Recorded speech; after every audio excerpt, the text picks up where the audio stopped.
you today is Rachel Hopkins. Rachel's a first-year associate in the law firm. She's passed the New York State Bar. She's not from Armenia, but she did do work on the weekend. So. Oh, wonderful. Well, welcome here very much.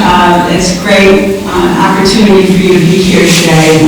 She comes all the way from London, England, so wow. She traveled far distance. And I'd also like to try to start by thanking the court because we very much appreciate that you considered this on an accelerated basis. We think the issue is warranted that, but nevertheless, I understand an awful lot of paper has been submitted to chambers by all the parties in a short amount of time, so I'm sure on behalf of all counsel, we very much appreciate the court's consideration. So, turning to the issue of the intervener's reliance on the impartial adjudication exemption under 87E II. Judge Clark, I've died on a lot of hills in my 37 years of practicing law. I'm not going to die on this hill. I read Mr. Julian's letter in response to the court's order. I take his point that even though the administrative proceedings bureau of Lanigan County did not rely on the impartial adjudication exemption, it was communicated. Yeah, it's a notice provision, right? I mean, that's what it's all about. I think it's reasonably difficult for the petitioners to take the petition that we weren't at least on notice that this was going to be an issue in the case. So I will acknowledge that point. That's the end of my agreement with the intervener's position in the case. So I'd like to address his argument on the merits, which is principally based on the New York City Fire Department and New York Times case that went to the Court of Appeals. And with all due respect to my friend Bob Julian, I think that the intervener is reading that case incorrectly because unlike what stated in his letter, the DOJ, which prosecuted Musawi, the so-called 19th terrorist, they were not granted intervener status in their case. The interveners were 9 family members of people who had perished in the towers on 9/11 who wanted disclosure of the tapes of the 911 calls. Well, some of the family members wanted. Only 9, and they intervened for that purpose. But here, we would submit that a careful reading of the New York Times case shows that the opinion necessarily cuts against the intervener's argument on the merits because the Court of Appeals held in that case that the Fire District of New York had not met its burden of demonstrating that it was entitled to withhold information from under the impartial adjudication exemption clause. First of all, the court made the point that both Musawi and the federal prosecutors in that case had access to the exhibits. So there was no question of unauthorized disclosure of evidence. My understanding is the same point holds here, that both the defendant here in this Court of Interveners Council as well as the special prosecutor have access to the information, in particular the 2 video footage tapes that are really the focal point of the dispute. Second, nevertheless, the court, in an abundance of caution in the New York Times case, decided that this case is so high visibility and so important that on remand back to the trial court, we want to give the Department of Justice an opportunity to weigh in because they had not had that opportunity in the case when it was in the Court of Appeals. Here, we have that. We gave District Attorney Carpenter the chance to come before the court. We know what his position is. He's weighed in Mr. Mazuka's affidavit and in our Article 78 petition. We set forth what his view is, and it's that he has no compunctions or reservations about releasing the information in the investigative files because, first of all, his investigation is completed, and second, this is a bench trial. So apparently he perceives no threat of impartiality or interference with the jury because let me ask you about the special prosecutor, because the special prosecutor's statements that you're referring to really are hearsay. He did not appear in this matter. He did not choose to intervene. He I think what I read was conversations between he and Mr. LaDuca, and text messages maybe going back and forth. And those hearsay statements are included in Mr. LaDuca's affidavit that he presented to the court. So should those even be considered by the court? Well, I think it should be. Yes, they are second-hand statements. Position quarrel with that. But the special prosecutor, District Attorney Carpenter, has had abundant opportunity to come into the case, just as the intervener has, to express his position. And I would have to believe that if District Attorney Carpenter felt strongly that disclosure would somehow compromise the integrity of the judicial proceeding or interfere with the trial, we would have heard his voice. And we haven't. We served him with the courtesy of the copy of the papers pursuant to the order to show cause, and yet here we are. The sound of silence is deafening. I would have to think that if he were really concerned about disclosure here, he would have believed it. And that is, I think, a very important difference and something that merits close consideration by the court in this case. But he's not here for the court to ascertain, what his opinions are. All I have are statements of Mr. LaDuca saying what he said. I mean, I think that's pretty one-sided. Well, but again, Judge Clark, with due process, he's been given an opportunity to come before to articulate his position.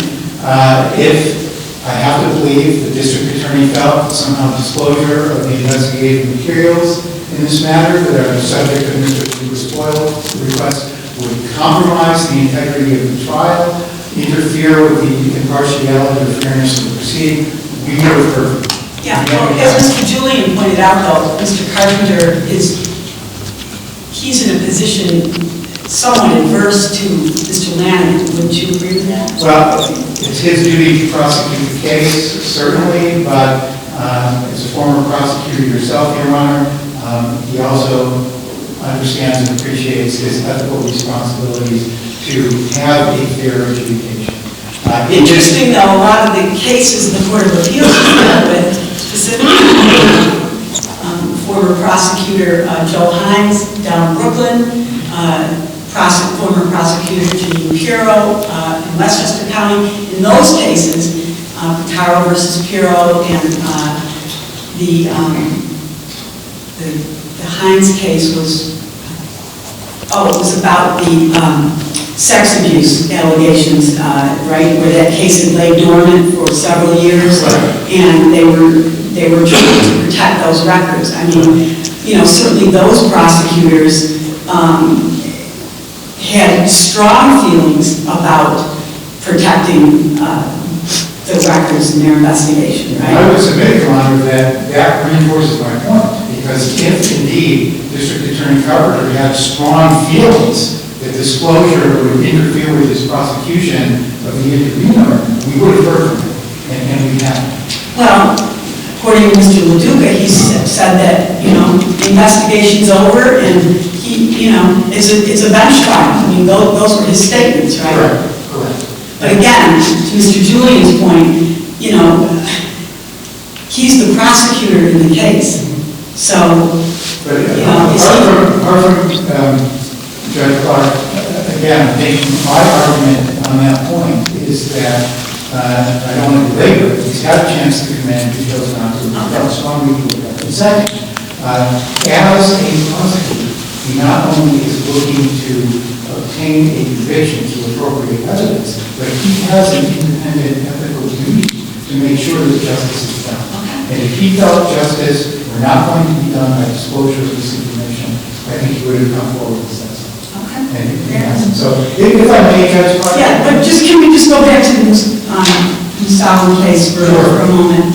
The records in that case, those were the tapes, right, of the 911 calls of family members? It looks like with respect to the application of the impartial adjudication exemption, I think it was different. The 911 actual recordings they issued there I'm not sure those were coming in the Musawi trial. It's a little difficult to tell Yeah. Because what the Court of Appeals decision just describes them as 6 exhibits. Right. So I'm not entirely clear reading the case what those 6 exhibits are. And they really, I mean, in a sense, didn't relate specifically to the defendant in that case, did they? I mean, isn't that a big distinction here where these records relate specifically to Mr. Lanigan? Well, again, Your Honor, it's a little difficult to tell. Apparently, the Department of Justice felt they were sufficient probative value evidence that they wanted to introduce them, but I don't think it changes the fundamental point, because the point is that even Mr. Lanigan is relying on 87E double-I, the impartial adjudication exemption. As with all FOIL cases, he therefore has a duty to come forward and demonstrate that disclosure of the information at issue will demonstrate a particularized and specific harm if there is disclosure. And reading Attorney Julian's affidavit, I would submit to the court that all we have is speculation and conjecture. Let's walk through it. Affidavit paragraph 4. The argument that let's hold off because this evidence is going to become public in a few short days when the trial starts on December 12th in Roman City Court. Judge Clark, there's no exemption in FOIL for the judicial procrastination urged here by the intervener. Second, I think... Well, but to be fair, though,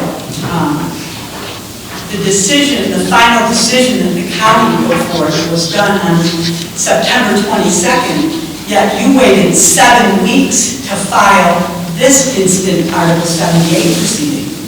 So, I mean, and you're saying immediate and irreparable harm.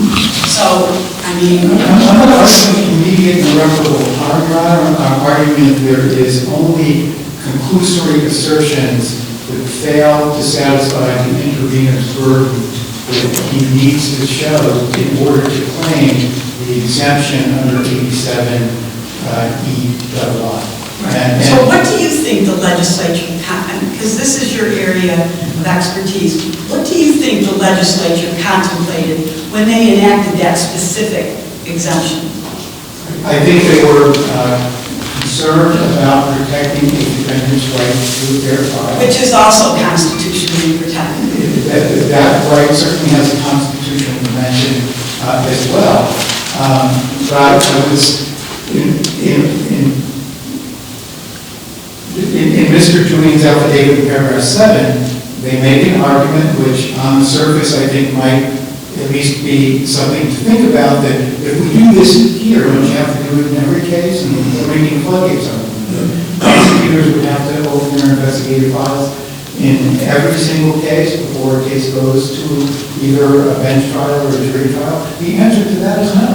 That's not the case. The issue is, in each case, does the proponent looking to keep this information out of the public domain, do they come forward with enough information that will entitle them to invoke the exemption from disclosure under 87E small double-I? And here, all we have are conclusory assertions. This is a bench trial.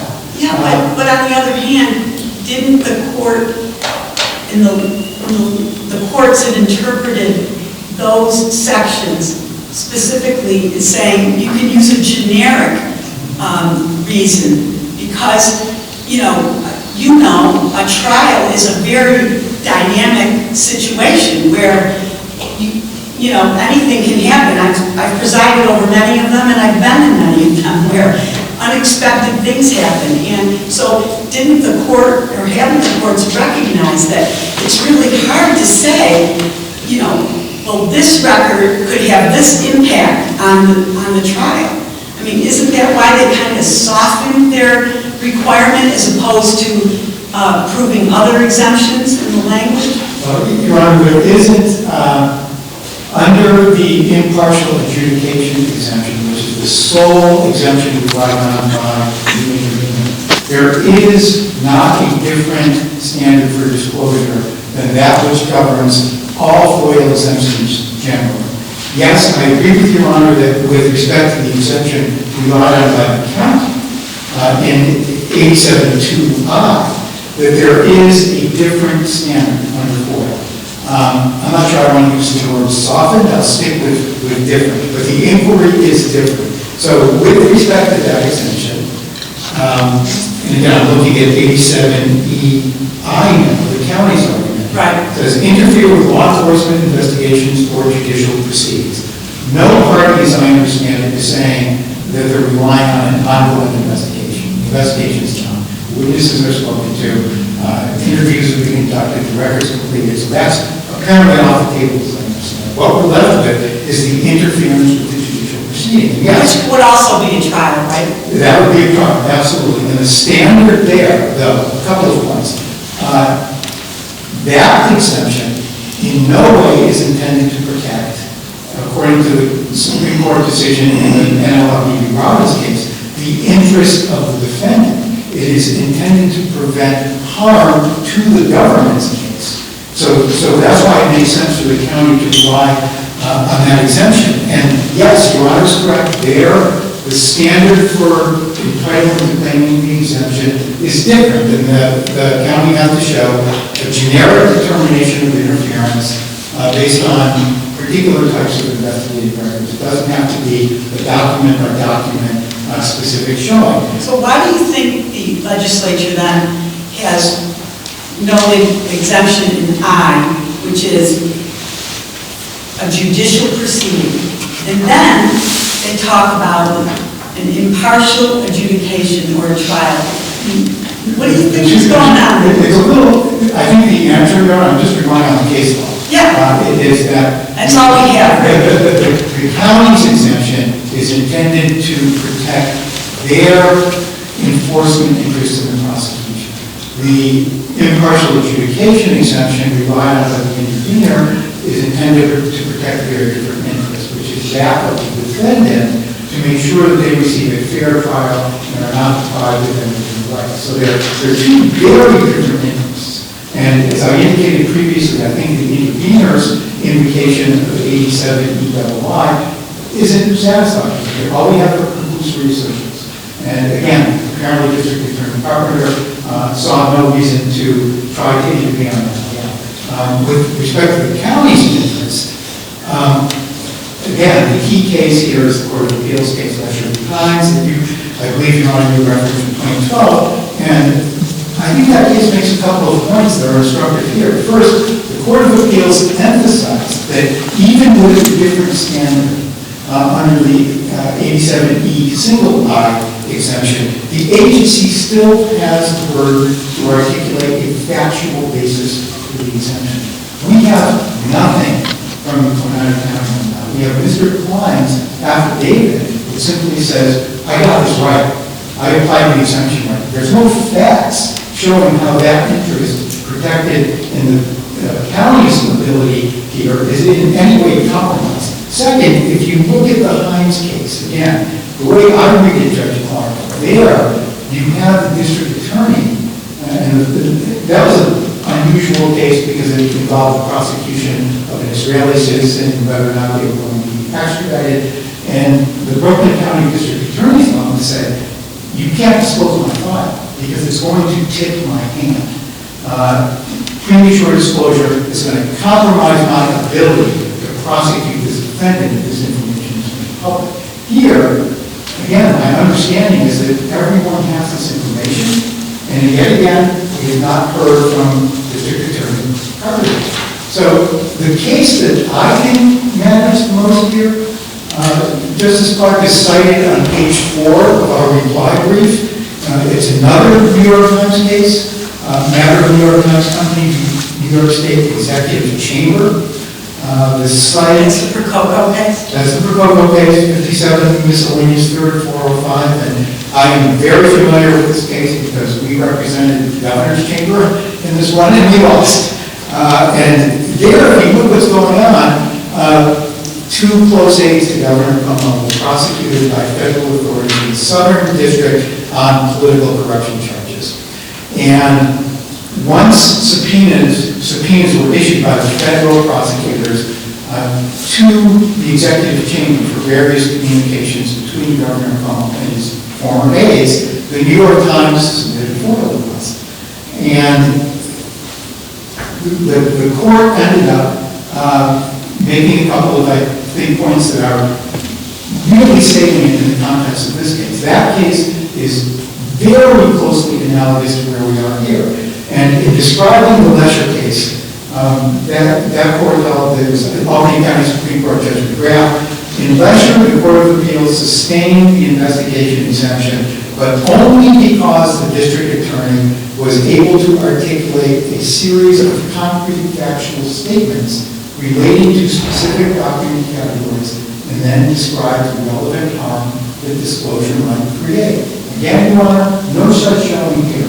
Second, and I think this is directly pertinent to the case, what the Judge McGrath emphasized was the person making the objections to disclosure there was a lawyer named Ethan Abramowitz, who represented Governor Comm.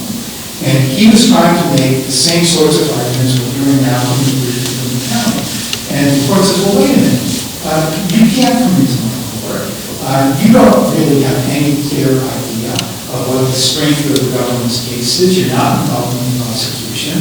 And this is simply an attempt to pass off an objection when you have no first-hand knowledge. Right, but didn't the special prosecutor turn everything over to the county and say, listen, you handle any redactions that are required, county, and you take the FOIL issue on? Didn't the special prosecutor specifically say that? I think the special prosecutor, Your Honor, didn't delegate necessarily the authority for making the decision. I believe, if I'm reading, and I understand from my client, the position was that I have no objection to making this public whatsoever. But my office doesn't have the technical capability to do, if there's any reacting required to the visual footage. We don't know it's there, we haven't seen it. But, for example, if the responding police officers caught a passerby or someone who's not a witness or not involved in the case, and there are third-party privacy interests legitimately implicated in that circumstance, I am unable, I don't have the equipment to do it, so I really need to check with the county, according to what I understand, when another county passed that case. It didn't have anything to do with the sanctity of the case. Okay, but you're so I thought I read somewhere, and I can talk to Mr. Dean about it, but so you're saying that there was no statement by the special prosecutor that the county could handle the FOIL issue when it surfaced? I don't read it that way, Your Honor. And again, but even if the determination is the counties are back to the same place, where is the showing here? Because he turned the custody over to the county. Because the county then still, it's a little uncertain, and this is the unusual angle of this case, is who is the decision maker? Because we have special prosecutors coming in from Herkimer County to try a case in Lanigan. Yet, whoever the custodian is, the director who's responsible for making the determination, has to meet the standard that is articulated in the NLRB, the Robbins case, and the Lesher Times case. But your argument, but Mr. Gregory, your argument is that, the county doesn't know enough about the prosecution to make those arguments that were made in that New York Times case, in the Coco case, right? So, you can't kind of have it both ways. The special prosecutor turns everything over to the county, and now you're saying, well, the county doesn't know about really what Mr. Carpenter's case is all about. Can you really? I think the circularity there, Judge Bach, cuts the other way, because I submit the person that makes the decision here should be the person with direct interest is the district attorney. And again, he's saying, nothing to see here, I'm okay with this, I just don't have the technical capability to do reactions if they are required. And I don't know the answer to that. But yes, under the logic of the executive chamber New York Times case, And under the standard that controls here, that was articulated in Western Hines and Analog Robbins, Oneida County has to be able to come in and put specific facts on the record that would show how this exemption can be satisfied. We have what might be charitably characterized as a cryptic or cursory affidavit from Mr. Klein. Nothing more. There's no facts here laid out that come remotely close to satisfying the standard. And that's the last point I want to make, Your Honor, I appreciate your patience, is I think it's clear to everybody in this courtroom that there is a very compelling public interest in this case. And the purpose of the FOIL statute itself is to promote public transparency and accountability to further the interests in a responsive government. And in Exhibit 9, or 2 rather, this affidavit, which is the press release issued on official City of Rome stationery by and on page 2 of that document, he says, the City of Rome affirms that civic leadership must be grounded in respect and accountability. We certainly agree with that. But the best way to let that happen is to let people see what took place on the actual video encounter of whatever happened between former Mayor Brown and current Mayor Lanigan in the parking lot that has given rise to the criminal violation charge against the intervener. This is the highest executive ranking officer in the City of Rome. It would seem to me voters consistent in furtherance of FOIL's underlying public policy purpose should have the ability to be able to judge the conduct of their elected official on an informed basis and have a suitable basis for determining his temperament, characters, capabilities. And it seems to me one thing to allow the mayor to publicly issue his version of events, where he's essentially saying in this letter, here's what took place. Didn't former Mayor Brown also publicly on your client's airwaves issue his own? I mean, Mr. LaDuca said there were 10 Talk of the Town segments on this case. And you mentioned that not only was the prosecutor there, but Mr. Brown issued a statement, correct? His statement is known because your papers extensively seem to argue that there's an imbalance here, that there's an imbalance, and Mr. Lanigan got to, put his statement out there.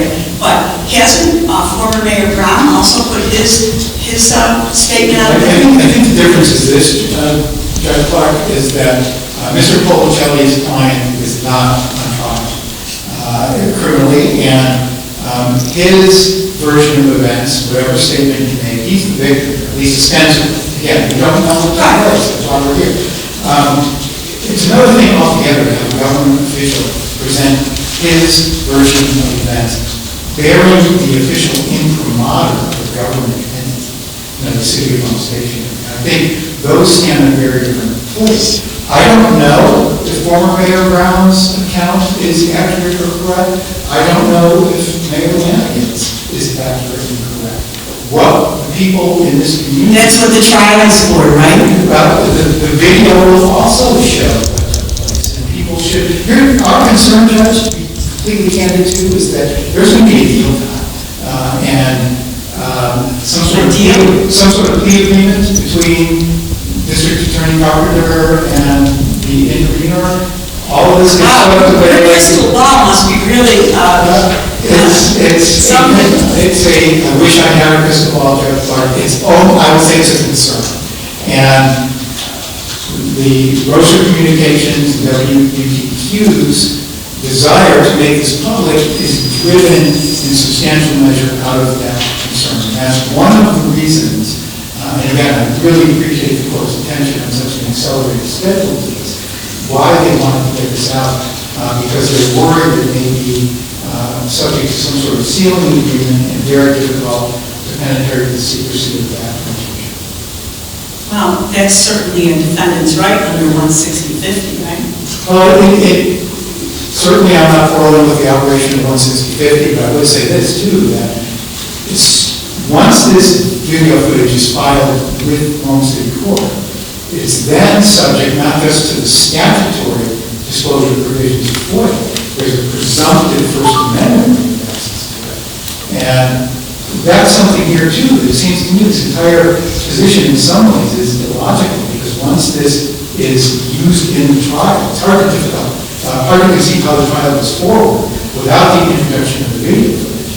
Then the public, anybody who wants to walk into the courtroom can see it, the press can get access to it, it's a public document then. What we are concerned about, being completely candid, I hope the court will appreciate that, is we don't want a negotiated plea agreement or other deals prior before that point, to short circuit our ability to see it. But, you know, you made a statement, I forgot which one of your memos it was in, or maybe an affidavit, but something about something being news versus history. Recall that? I give you a... And isn't the news really here about the trial? Isn't that the news event? That's not history. I think the trial in this case is unquestionably newsworthy. I think the antecedent event in the form of the altercation between Mayor Brown and Mr. Lanigan is equally newsworthy, even if there weren't a trial, because this is a public official. And whatever happened there, it was sufficient to rise to the level to invoke the machinery of government in the criminal prosecution of apparatus to bring a criminal violation against the intervener. Yeah, when you say criminal violation, I guess that criminal violation kind of, I don't know, it's a violation, it's not a crime, right? Under the New York penal law? You've been calling it, I've seen references to criminal violation. It kind of hurts my ears a little bit when I hear that, because a violation is specifically a lower class. It's not a misdemeanor, which is a crime. It's not a felony, which is a crime, right? I mean, what do you mean by that when you characterize it? If the nomenclature in our description wasn't sufficiently precise, my apologies to the court, but this is a criminal proceeding. We all understand that. It is a violation, and if it goes forward, there's going to be a trial before the judge in the city court. So I submit again, there's great public interest in that event to ensure it's the court indicated, but there's also equally compelling public interest in the conduct of a public official who's elected to discharge executive functions in the city of Rome, and people should have the ability to see what exactly took place in this altercation. Thank you. Yeah, thank you. Thank you very much. Appreciate it. Okay. We'll hear from Mr. Julian with regard to the double I. Well, and other things. with all due respect to my very good friend and colleague who I deeply respect, Mr. Rival, he did not characterize our case correctly. In paragraph 3 of my affirmation, we raised following. We said Jeffrey Lanigan is defendant in the case, and he asserts that pursuant to New York State Public Officers Law, Section 87(2)E, subsection I and double I, are violated and implicated. Now, in fairness, our responsive letter concentrated on double I, because that's what he was taking shots at.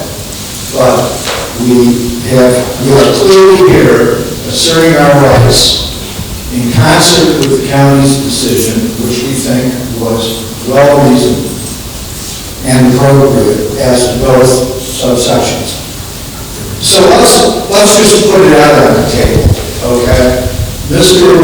Greigel, very eloquent, very accomplished, just tried my client in a case that he wants to call a criminal case. That's just what we got here.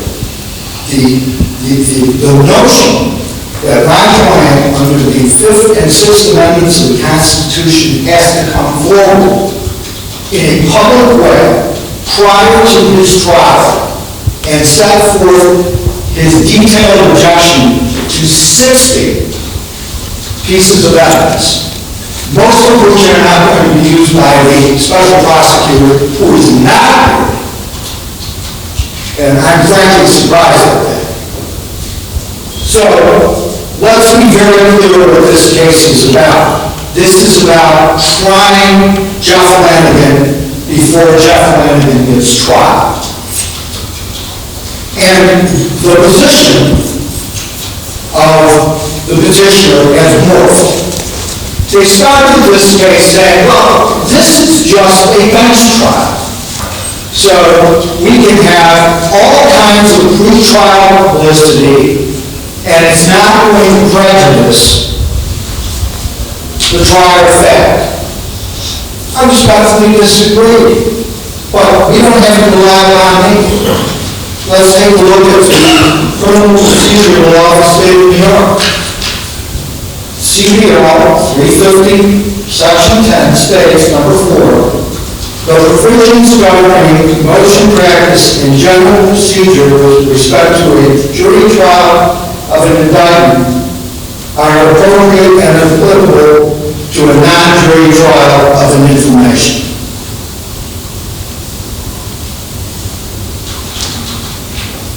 What does that mean?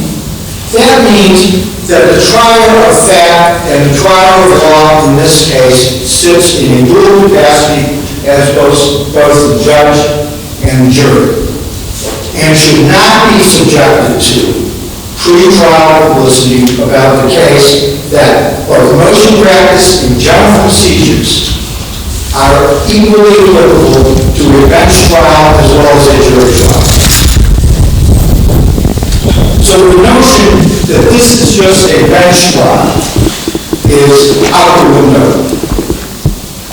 And there's no distinction in the exemption about whether it's a jury or not. Absolutely. Absolutely. And in fact, this is a section dealing with trial of an information in local courts. So specifically, this section of the criminal procedure law is saying to those jurists who try those cases that you have the same obligations in trying a bench trial as you have in a jury trial. Now, next, it would be amusing if it wasn't such a serious issue. Mr. Bryant, let's just break down his argument, wants my client to take those 60 pieces of evidence and this public courtroom before his trial tell you why there's prejudice associated with those 60 pieces of evidence. Now, we offered you a way forward if you want to take it. I think you should not. The appropriate approach, because we do have, like, the small matter of the Fifth and Sixth Amendments of the Constitution, is to review the evidence in camera. Well, you're stealing my thunder, Mr. Chairman. I will just say, no, I'm serious. I am going to order an in-camera examination of the 62 items to be produced in my chambers by noon on December 1st. Okay, so I will be viewing all of those in camera to determine whether the exemptions stated relate appropriately to those items. So, go on, please. Well, Judge, I'm not going to belabor it because I think what you have indicated is a reasonable outcome in terms of dealing with the issues in this case.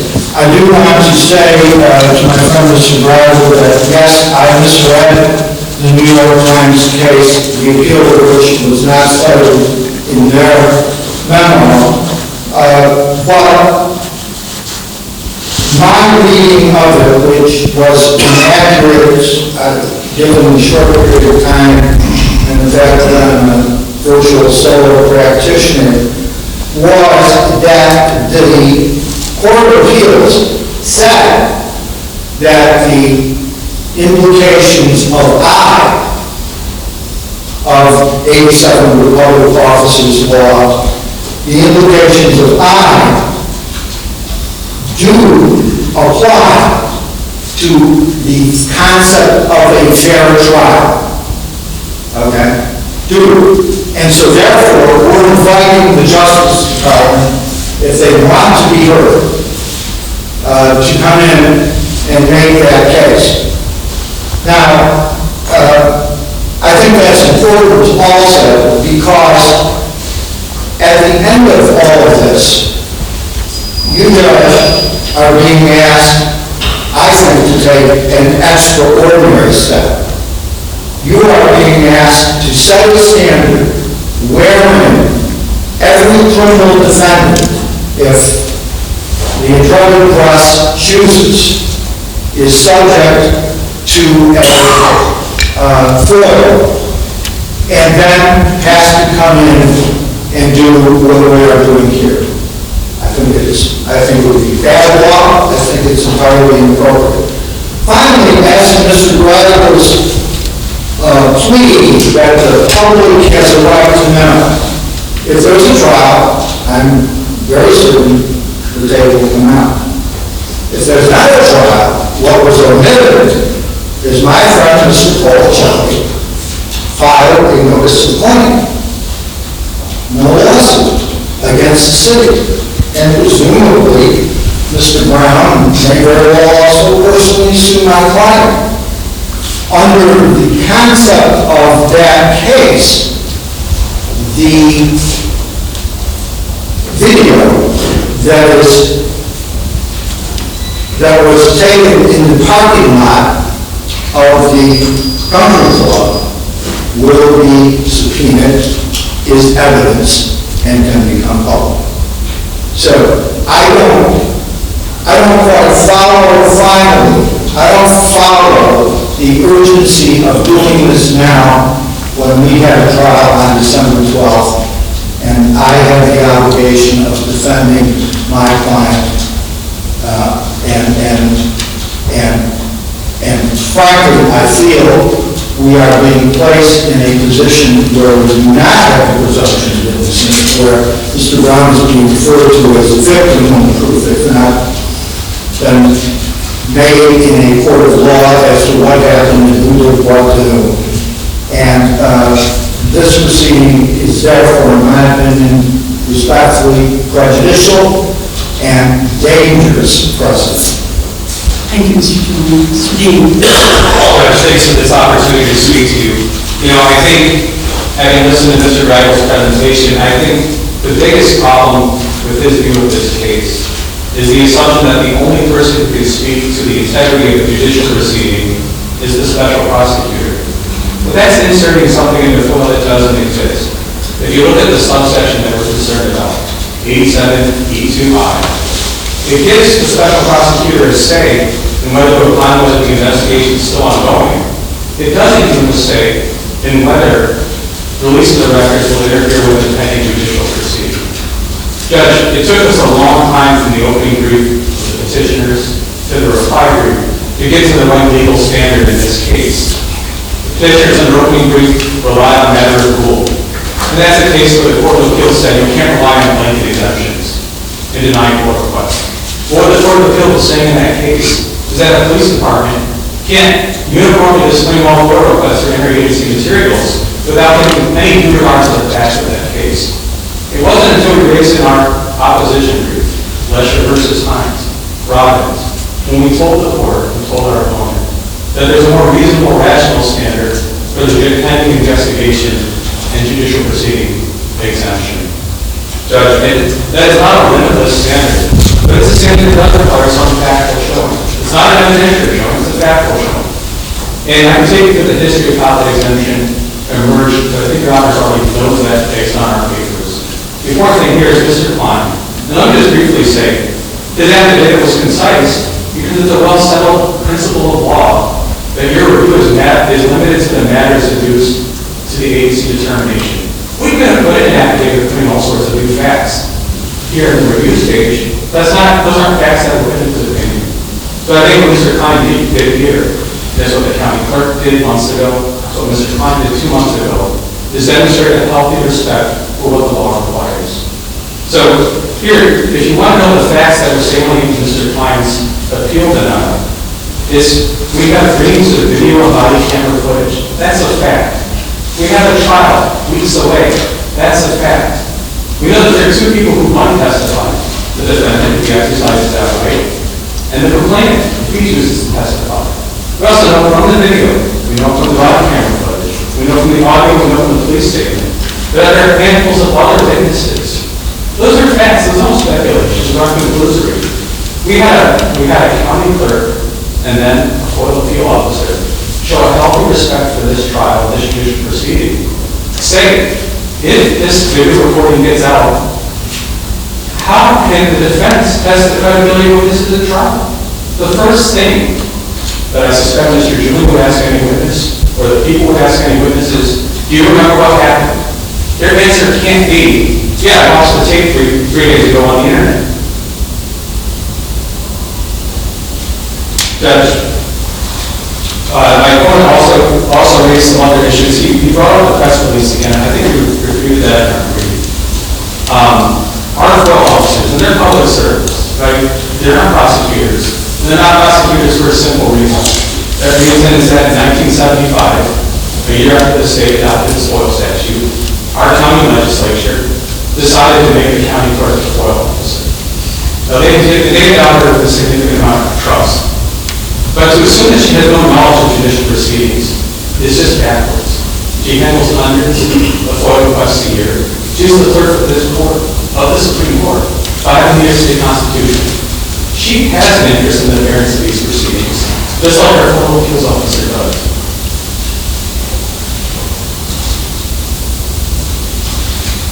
Judge, that's a press release.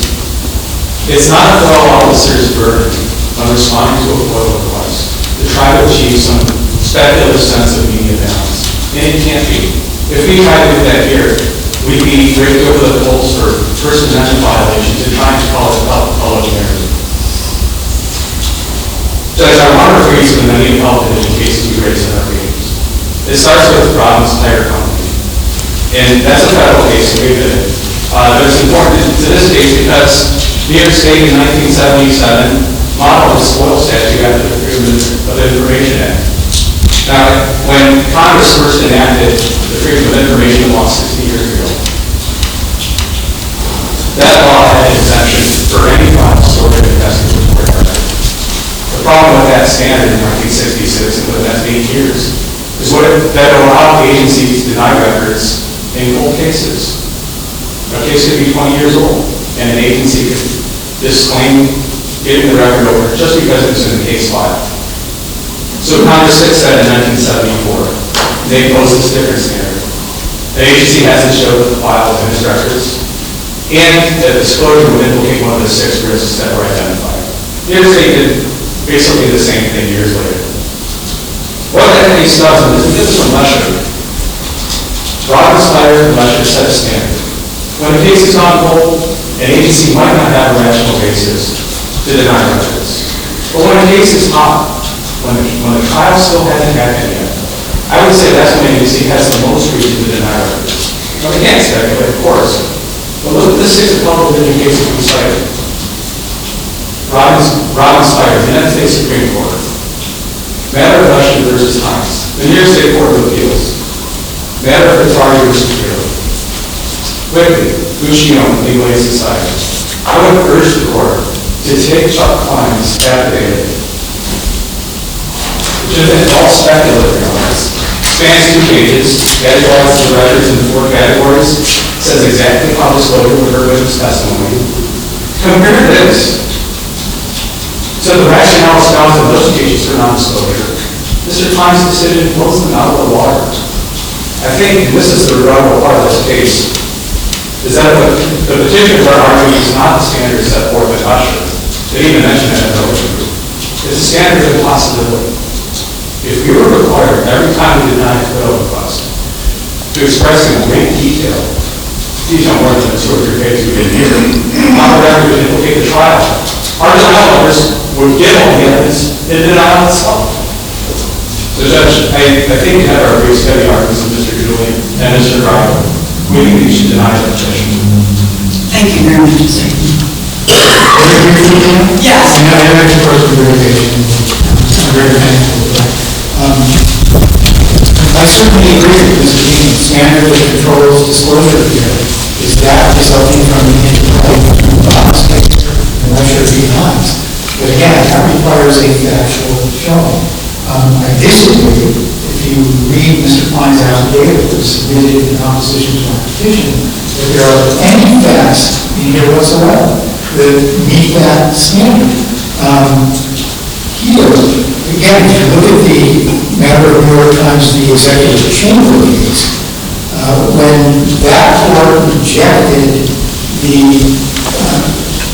information provided by Governor Comm's attorney, it looked at what the submission was, and it says, this is apparent by the very language he employs, noting that how one of the defendants will presumably testify that the chamber could reasonably conclude the disclosure of the investigation, or that the disclosure of Procopo's and other defendants' records could impact the proceedings. Mr. Abramowitz's statements are conclusory and contain no restrictive facts upon which the court can meaningfully weigh the viability of the claim. The same can be said here, because what I'm looking at is the September 22, 2025 Administrative Appeal denial letter, when Mr. Klein says public release could affect witness memory of testimony.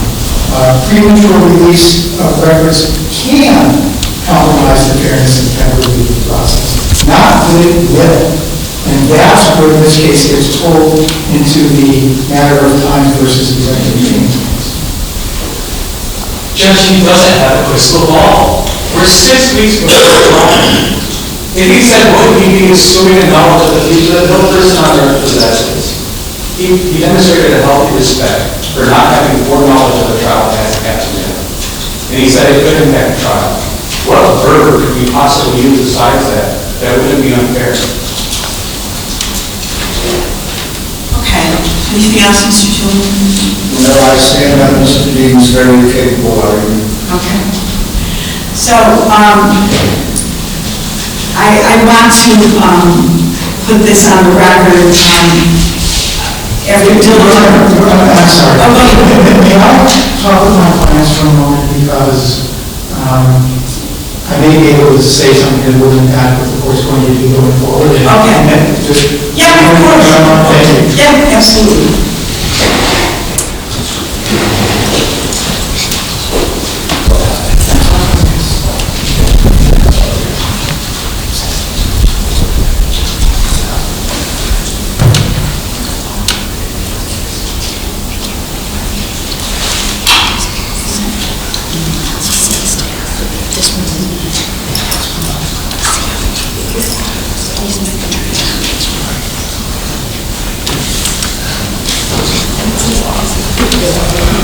My apologies, Your Honor. I appreciate letting me consult with my clients. Of course.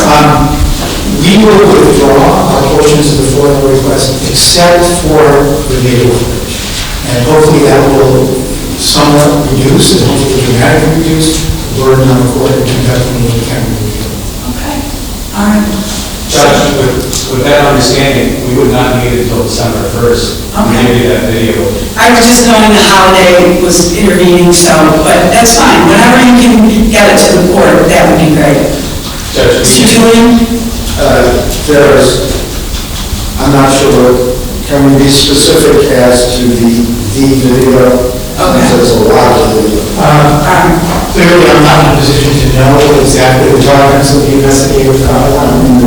Are you talking about the country club parking lot video? The country club parking lot video surveillance, which I understand is part of the file, and also the responding officer's body cam. Okay, so would you like the 911 tape also? Yes. Okay. All right. and like I said, this is more than one video we're talking about. I don't know. Just to be clear, the request for all video and audio, it sounds that what you're saying, but you just want to be clear with the providers for it. Right.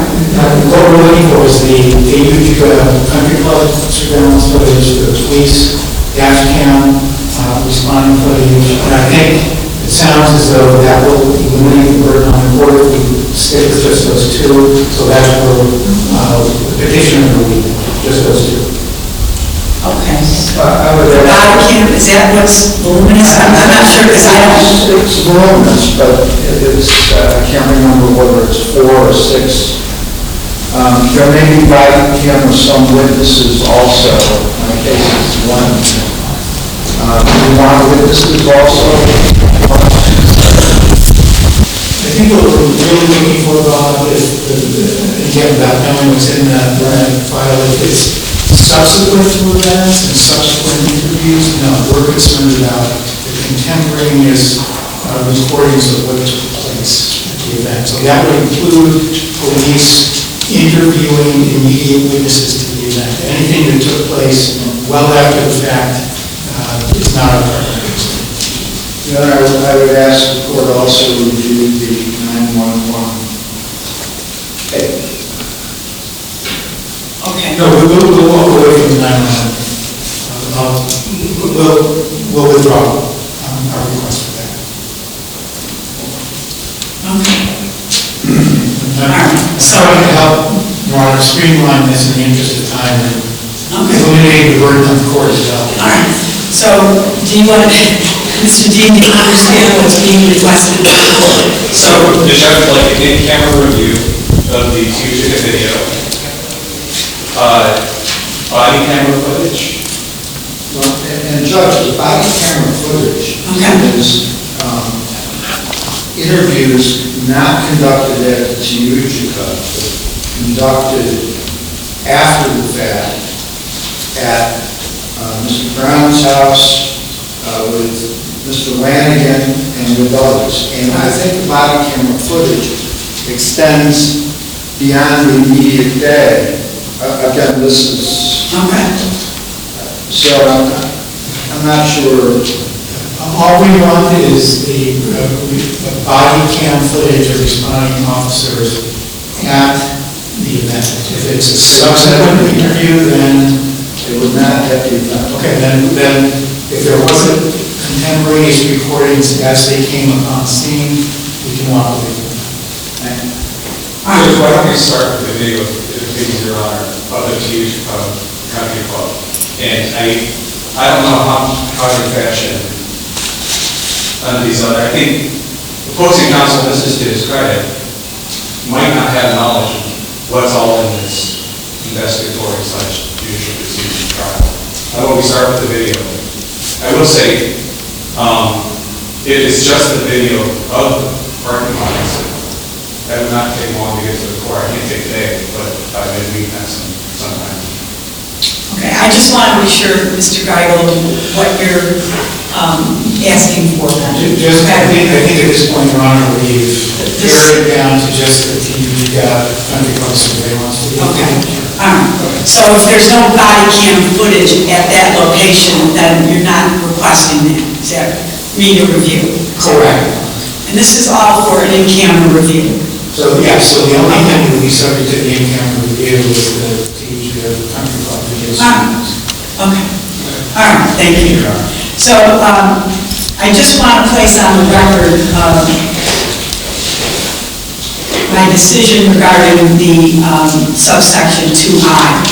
After diligently searching for case law on the issue, I found Medeiros versus New York State Department of Ed, 30 New York 3rd, 67, 2017. Mr. Geigel, I believe you're familiar with this case. Your firm was representing the appellant. We are. All right, good.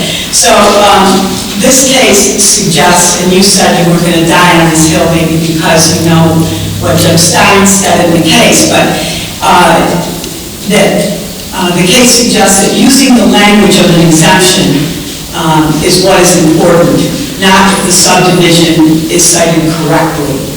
Quoting from the opinion of the court by Judge Stein, quote, "Here, the department's administrative denial cited to Public Officers Law 87-2E without referencing the specific subparagraph.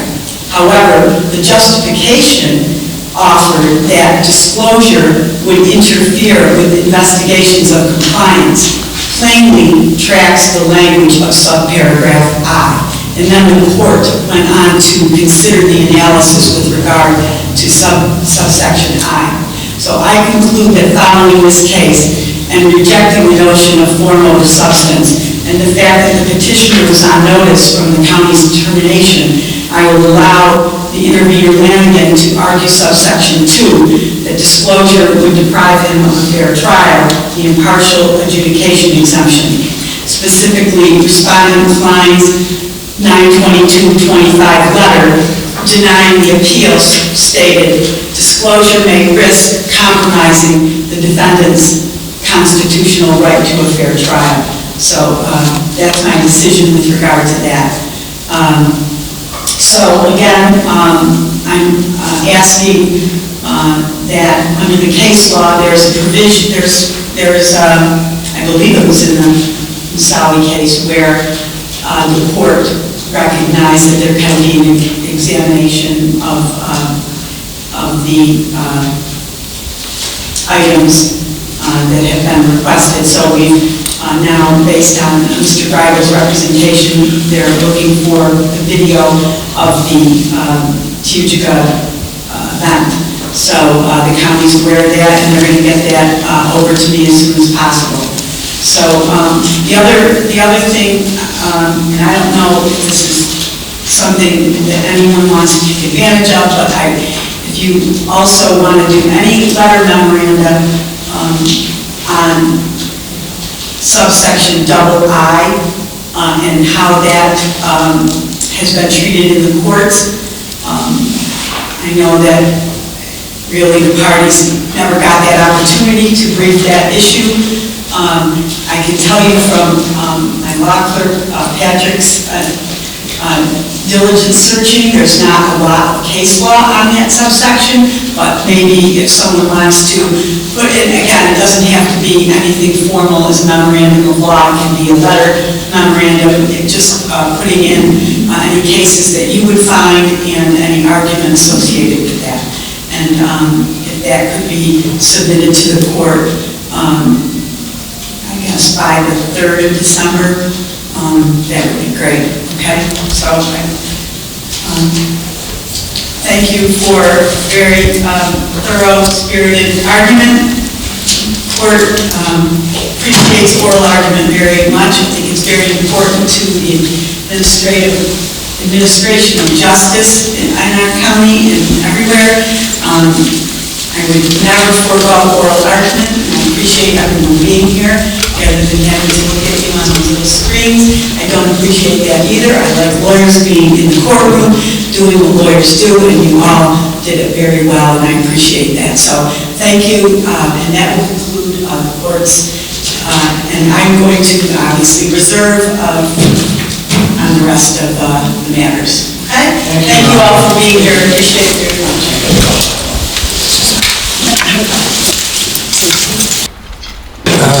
Yeah, so that was kind of neat. Kind of neat to see that argument go down.